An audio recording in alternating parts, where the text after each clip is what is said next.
As always, there are no surprises with Charlemagne's views.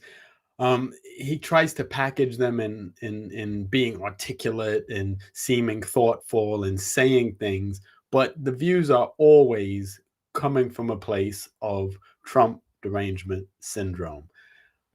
Before anyone calls me a hater, let me just say, yes, he's accomplished a lot, and I respect that. He's written books, I respect that. He's done a lot, I respect that. And a critique of him is not me hating, because that's the first thing people say. It's just my view. I'm just a guy with a Wi-Fi connection and a camera, hopefully adding something to the conversation. So let's just see this conversation that he had with Laura Trump, and I will react to it. All right, well, Charlamagne, I'm so honored to have you here. Thanks for coming on My View. Laura, thank you for having me. Yeah. You did Breakfast Club. I had to return the favor. Yeah, we're trying to reciprocate. I appreciate that That's very right. much. So look, we're 6 months into President Trump's second term in office. Now, I know you've been critical. You've had your bones to pick with President Trump. If you took his name out of it and looked solely at what has happened, the policies and the things that have changed around the world and in our country over the first 6 months, how do you rate his presidency?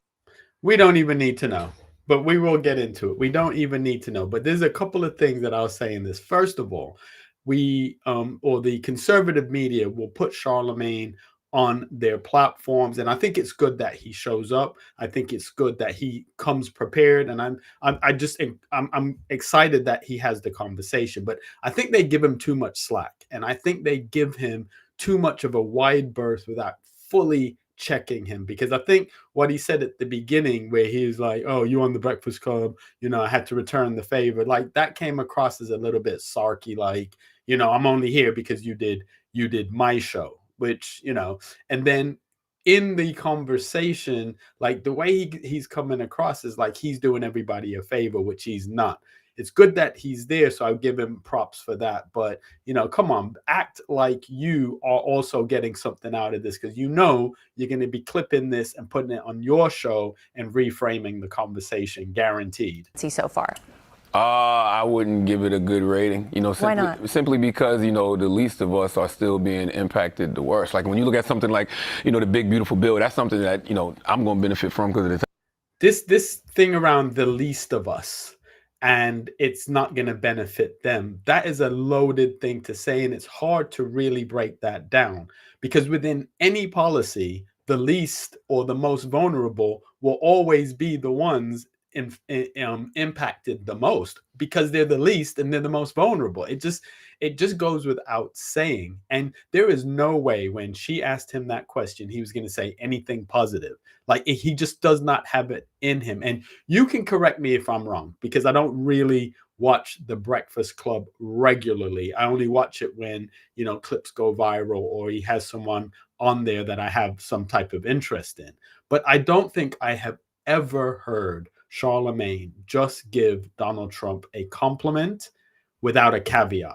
So it will be a yeah, but, or it's almost like anything good that he would say would always be a consequence of something bad that Donald Trump is actually trying to do. So I'm not surprised that he was like, "Oh, I wouldn't give him any good marks." tax bracket that I'm in, but there's going to be so many people that's hurt by that bill, and anything that takes away Medicaid from people and is going to put people in a worse financial situation than they were previously in. I'm not for. And he ran on that. Like, he ran on the economy. He ran on saying that grocery prices were going to be down, and that has happened. No. Inflation is trending down. And by the way, Medicaid, we want to make sure that people who are not actual recipients or shouldn't be getting Medicaid are off of Medicaid, so it can actually benefit more people. There is good stuff in that bill, though. You have the 2017 tax cuts that are made permanent, and that really is for everybody. But that's for everyone. Everyone in this country is impacted by that. And this is the thing. The Democrats would have been in a situation if those cuts were due to expire, because they say that if those cuts had expired, it would have been the largest tax increase in U.S. history. So when he's saying he's not for anything that's going to make people worse off, again, try to avoid saying always and never, because he's saying that he is not for anything that would make people worse off. So therefore, that means he would be for renewing the bill that Trump had put in place in his first term. Therefore, it was a good bill because it actually put people in a better position. And if you slow down what he says, and if people were to really pick apart the things that he's saying point by point, he'd be 100% right on some, but most of the time he would be wrong, or you would see that he doesn't actually know what he's talking about in the depth that he tries to project that he knows what he's talking about. This is why, if you when you saw him with Vivek Ramaswamy, Larry Elder, even like Byron Donalds, these people were able to talk to him in a way that he couldn't just brush off. He couldn't just say a vague or general thing. And quite often, I guess to Charlamagne's credit, he conceded. He may come back and just go right back into his delusion. But in that conversation, he had no choice but to concede, even if it's just by saying, well, I need to look into that. He's not used to that on his show, because quite often the people that he has on his show, he shares the same ideology with. And so it's not really a conversation of like he's challenging their ideas or they're challenging his. They're having a conversation, and that's fine. But when he's in conversations where the other person has an opposing view and they're prepared and they know what they're talking about, I've very rarely seen Charlamagne come out on top in those type of conversations. We also have things, by the way, like money going to school choice for parents all across this country. There is a lot of good that I think will come out of the big, beautiful bill. But what about things like... Right now, people are hurting. And he campaigned on immediate change, day one change. And you don't think you felt any change? People aren't feeling change. No. Do you... Stupid, right? So Laura should have been like, well, every politician campaigns on immediate change. And it's, to take them at their word that that's going to happen is just an exercise in just being naive. Of course, things are not going to change in day one, right? So yeah, should politicians say it? Probably not. Should the voting public believe it? Absolutely not. But I think educated and more mature people realize it's a thing they say directionally. There's very few things that I can think of, whether I agree with them or not. There's very few things that I can think of that directionally from day one, Trump has not put in place. Now, much to the chagrin of a lot of people, because they are directionally moving in the way that he said he was going to do them. Did he resolve the war in Ukraine on day one? No, that wasn't going to happen. Did he resolve the issue in Gaza? No. That was not going to happen. And to believe that he could do it in day one as a voting person, and if that's the reason why you voted, then you don't understand how these things work. These things are complex.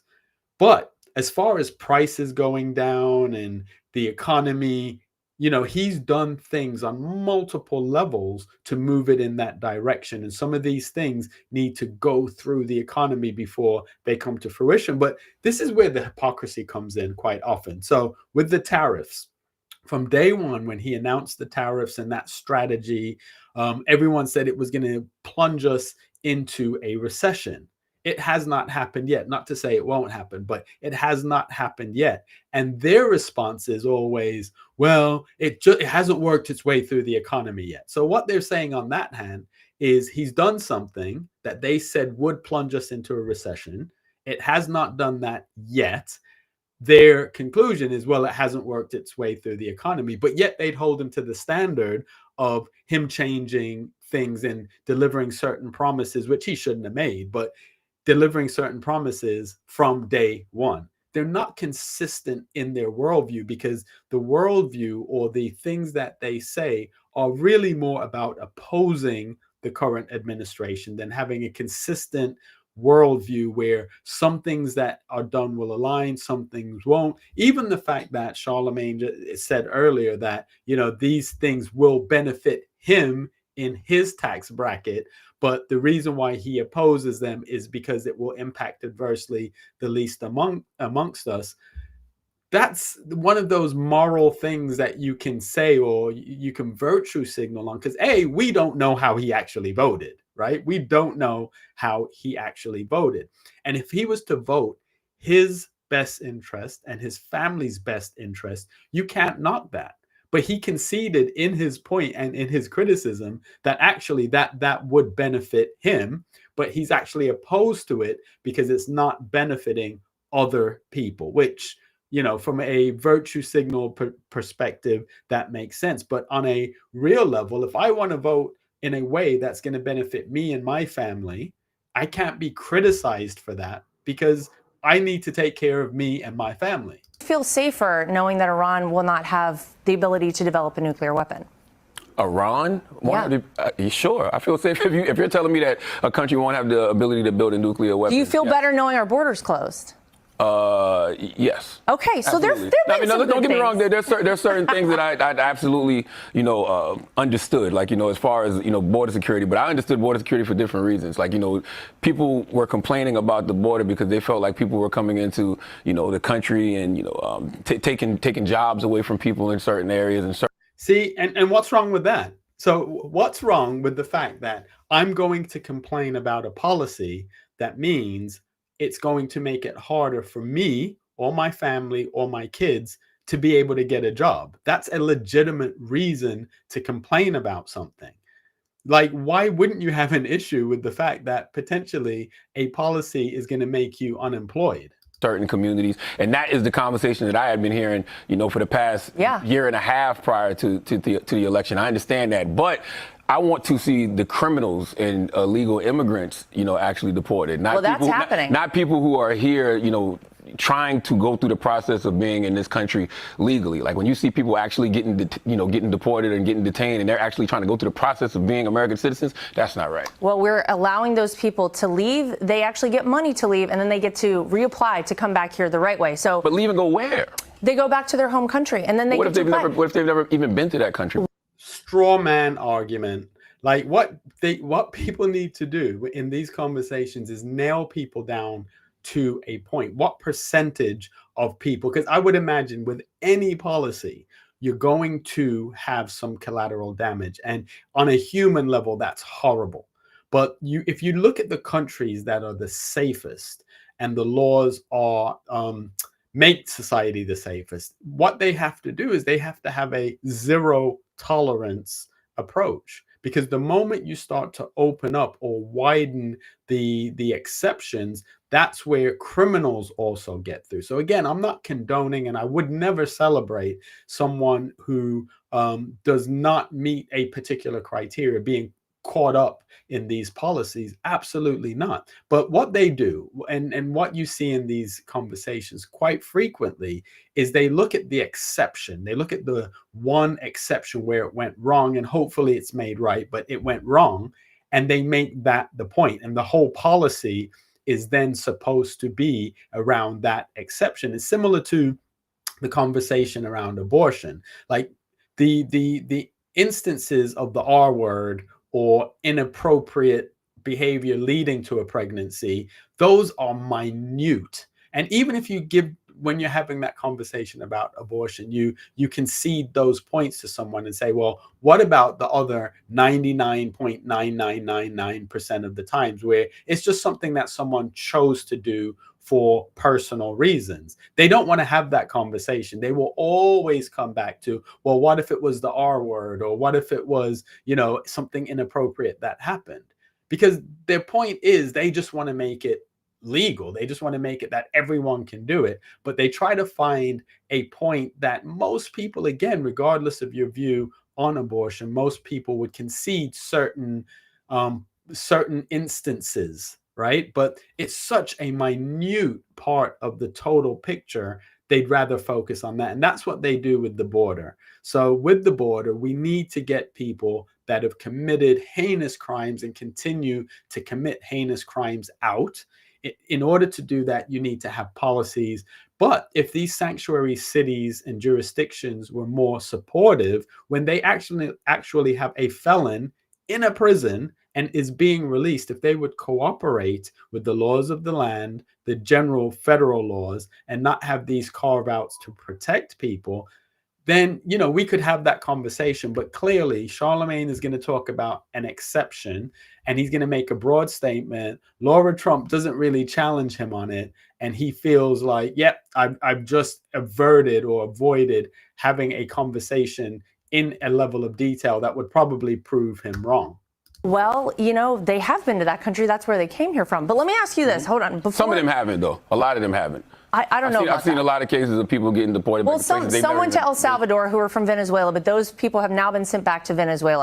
Ask him to give you some examples and say, well, out of the total percentage of people that are deported, what percentage is this? Name some names. Even if you have to come back to me, name some names. Until you can name some names, don't say some people, a lot of people, I've seen stories, because again, that is just a straw man.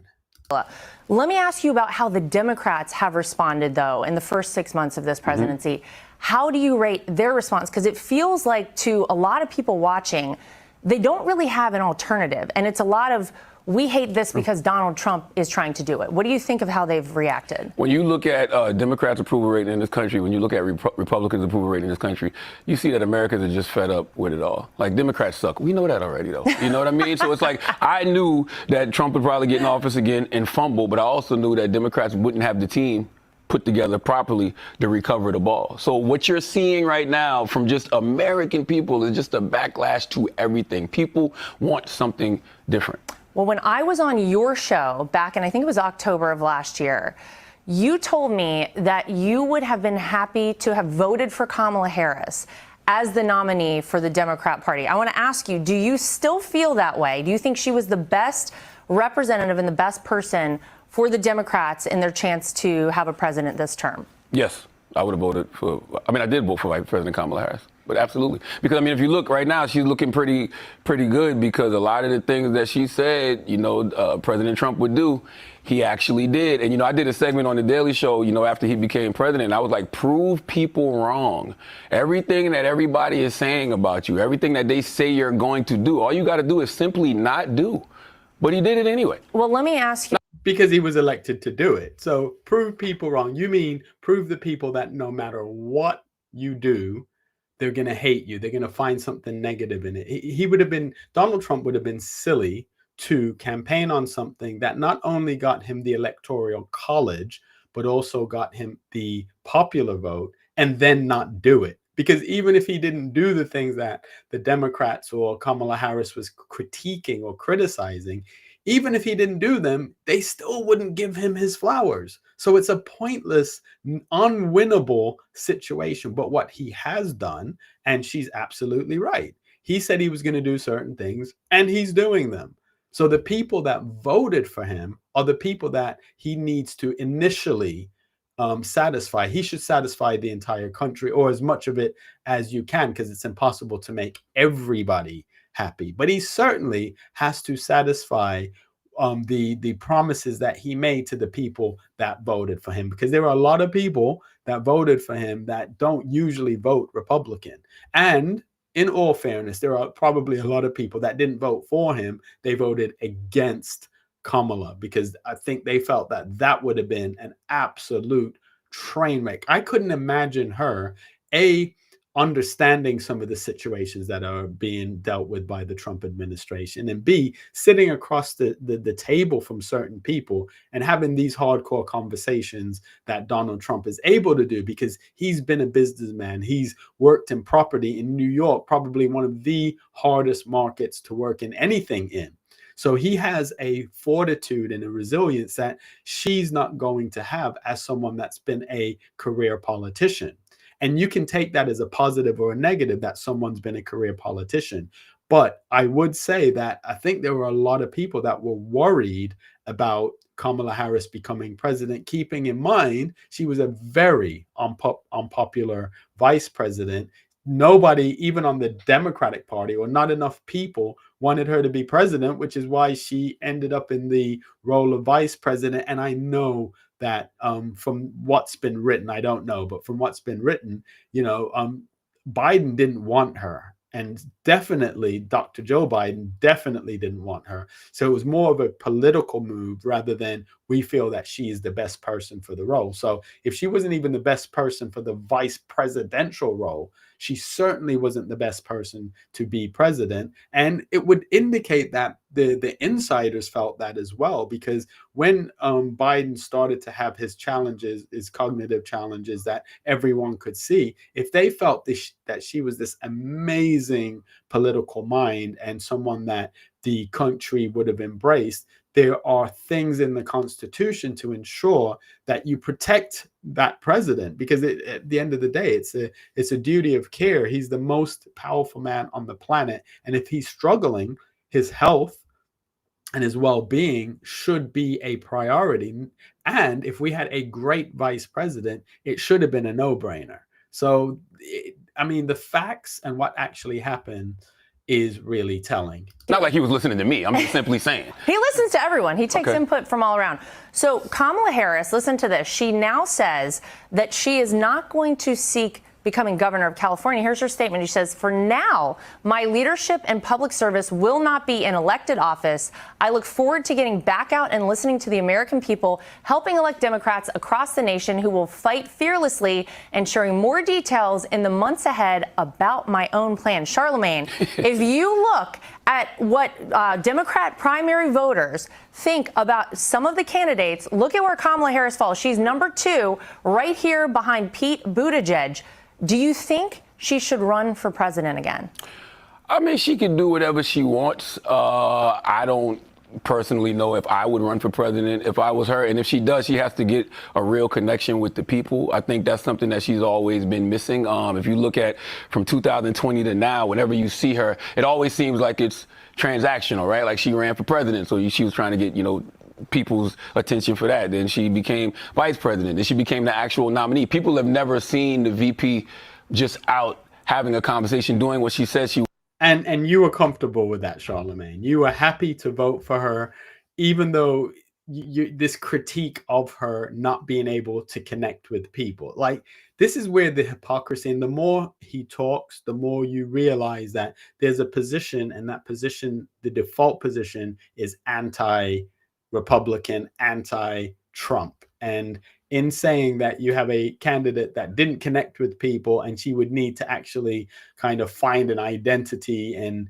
be real, be authentic, that's critique enough to say, well, she wasn't the best candidate. Wants to do right there, which is just being of service to the people in that way. And I think she just needs to establish a real connection with the people. I think any of those candidates that are attempting to run need to establish a real connection with the people. And I think that you do it by doing things like this. Like, you have to show up to the Fox Newses of the world. You have to show up to the Joe Rogans of the world. Hell, I think that in 2028, really now, until 2028, they should have their own platforms. They should be launching their own podcasts. Should she have done Joe Rogan? She definitely should have done Joe Rogan. I told her that personally. But more importantly, I think now they should be launching their own podcast. Mm-hmm. I got to give people like Gavin Newsom props. I got to give people like Nikki Haley props, even though I don't like Gavin Newsom's podcast. But the fact he has established his own platform, and the fact people like Nikki Haley have established their own platform, that is how you're going to connect with people moving forward. Well, I was going to ask you, what advice would you overall give Democrats? Sounds like for potential presidential nominees, you'd say they need to connect more with people. What overall advice would you give the party? You got to throw the old regime completely under the bus. Like, whatever, whoever is going to be leading the party moving forward, whoever says that they're going to be the face of the party moving forward, you got to be willing to throw that old regime we just saw under the bus. I read Jake Tapper's The Original Sin. Right. So when a lie of that magnitude is told, and not just a lie that, we all. The thing is, in all fairness, like, Charlamagne, you endorsed, you propagated, you pushed, you opposed anyone that was saying the obvious. We didn't need a book to let us know that there were some challenges with the president. We didn't need a book, and you shouldn't have needed a book either, because you are in those circles, and I'm sure that you were hearing these rumors, or maybe you were seeing and hearing that people didn't have access. So you should have been more inquisitive. You shouldn't have been so opposed to people that were stating things that we were seeing right in front of our eyes. And I think it's great, and I think it's quite rich that, you know, people go to Charlamagne for the political advice, and he's, you know, on a platform, or has a platform, to get all of these different politicians on the show. I just think that quite often he has a view. The view comes across as well thought out, but if there's any challenge, if there's any pushback, if statistics or a drill down is required of him, he folds. And we've seen this with Larry Elders. We've seen this with Vivek Ramaswamy. We've seen this with some of the solid people on the conservative side that go on his show, have a well-intentioned conversation, a good faith conversation, which again, props to Charlamagne because he has the conversation, and props to him for going on, you know, the Fox shows, etc. Because a lot of people won't. You won't see AOC on there. You won't see Jasmine Crockett on there. You won't see those type of people. But what I will say, I think he gets booked on these shows because people view him as a conduit to the voting Black population. I think he definitely represents a segment, but that segment is in the bag for the Democrats anyway. I think the more conservative leaning or independent thinking people aren't really checking Charlamagne's views to understand what's going on the political landscape. And I even think some of the Democratic people that are now seeing that it's the same cycle every 4 years, you know, the Black voting population is promised all these things that never come through, and they will just keep writing and writing and writing despite seeing things that aren't in their favor. Anyway, that's it for me. As I always say, I'm just a guy with a Wi-Fi connection and a camera. I put my view in. I try not to be mean. I'm not saying things just to be provocative. I'll challenge people's views. I'll challenge their thoughts or ideas. Try not to attack them. And as I said, like, me critiquing Charlamagne doesn't mean I'm a hater.